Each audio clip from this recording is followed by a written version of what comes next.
So here we go. This is yet another edition of the Daytona 500 post-race analysis here on the channel. So here are going to be my thoughts and opinions on the race that happened on Sunday. This is way later than originally expected. Obviously, I was going to do it later after the Daytona 500 that night, and it was going to be one video.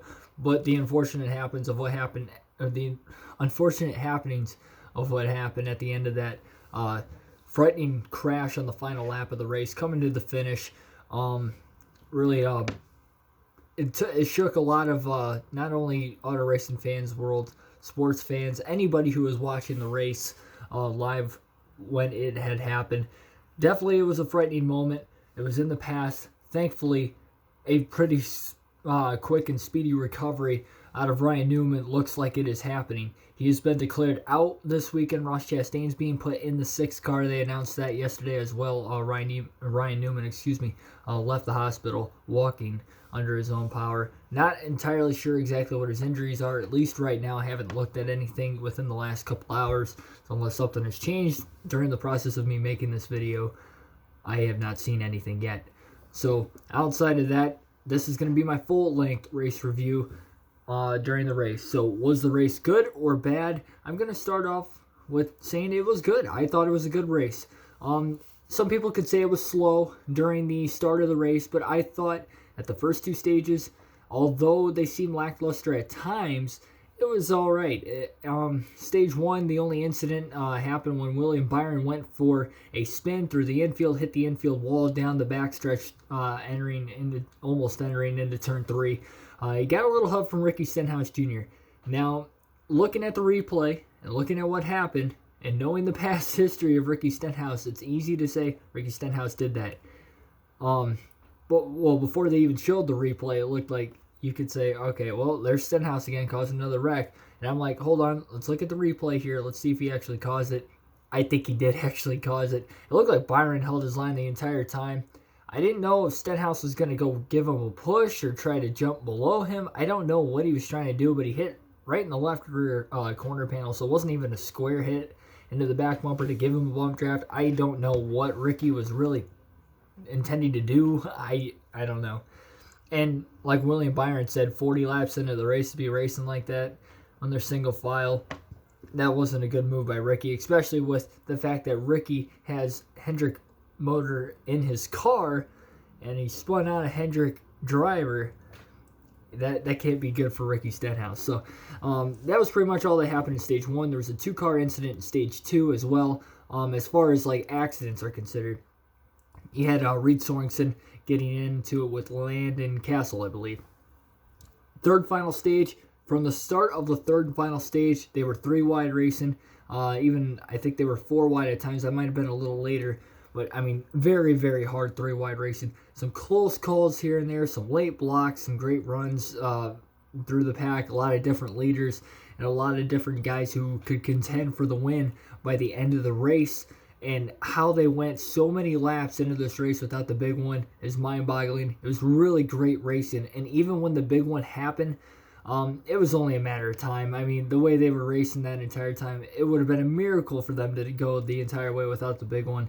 So they had the huge one, the big one, that took out almost half the field. But there was still, it seemed to be about 20 cars or so, if not a little more, remaining in the race by the time they went green once again. Then they had another incident that it took out the likes of Joey Logano. That happened when it was, I believe, 3 wide for second or third on back. Ross Chastain was running in the top 5. He tried to sneak underneath of Ryan Preece. I think Preece went to make a little bit late of a block, so I wouldn't even consider that Chastain's fault. It was Preece's fault, in my opinion. I don't think he knew how fast he was coming. He thought he could jump down in front of him, maybe. I don't know. Really late block, dumb move. Took out a lot of cars again. Nowhere near as many as what it did in the first huge wreck before that. Then they went to have another restart. And they ran, by the way, before that wreck, they did have some green flag laps in there, which, once again, were really, really racy. Kyle Busch had an issue under caution during the huge one, the big one. He wasn't going to win his first Daytona 500. Keselowski was caught up in that first wreck as well and was not going to get brought up wasn't going to get the win in his another attempt at the Daytona 500. So both those two will have to wait till next year to try and get their first.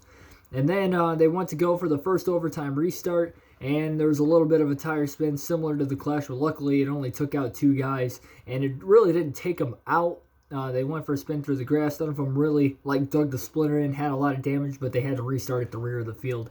So that wasn't good for their sake.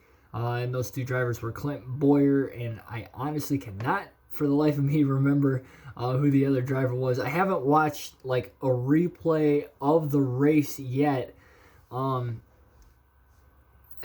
because of the whole Newman incidents, and then making this 5 days after the video for my full-length review.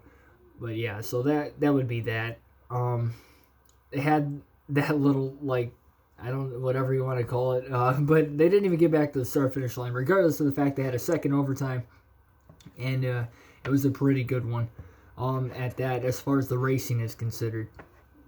I mean, a lot of different guys were contending for the lead. My guy, Ryan Blaney, restarted in the outside in 4th, and I thought with Ryan Newman and Chris Buescher restarting on the inside together, Hamlin gave him that opportunity to do it instead of splitting them up. That surprised me, but at the same time, I think he really had a lot of trust in Blaney to maybe push him to the front. I'm surprised, though, at the same time that, once again, that Buescher in the 17 and Newman in the 6 didn't just take off, and it was going to be a 1-2, Roush Fenway Racing win for the organization. That would have been big for him.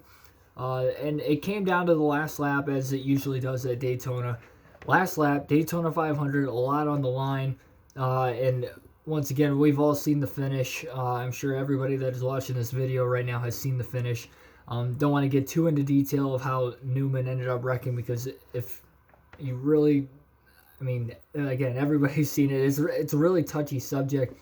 But I'm glad he's okay, and somewhat, even though we have to take in consideration what NASCAR could do, changes going forward, what might they change going forward, we do have another generation stock car in the making for next season. So I don't know if they're going to make a lot of changes this year. I could see maybe a bump drafting rule being in place, kind of like how the Xfinity Series, where you can't lock bumpers. That might help. As far as the closing rates, it'll help them a little bit, I think. Maybe throwing the restrictor plates back on them for the last 3 races. I don't know what they're gonna do. But that's besides the point. They got to the finish again. Newman pushed Blaney to the lead, or Blaney pushed Newman to the lead down the back straightaway past Hamlin. Blaney got out of the gas. Great awareness to get out of the gas once again.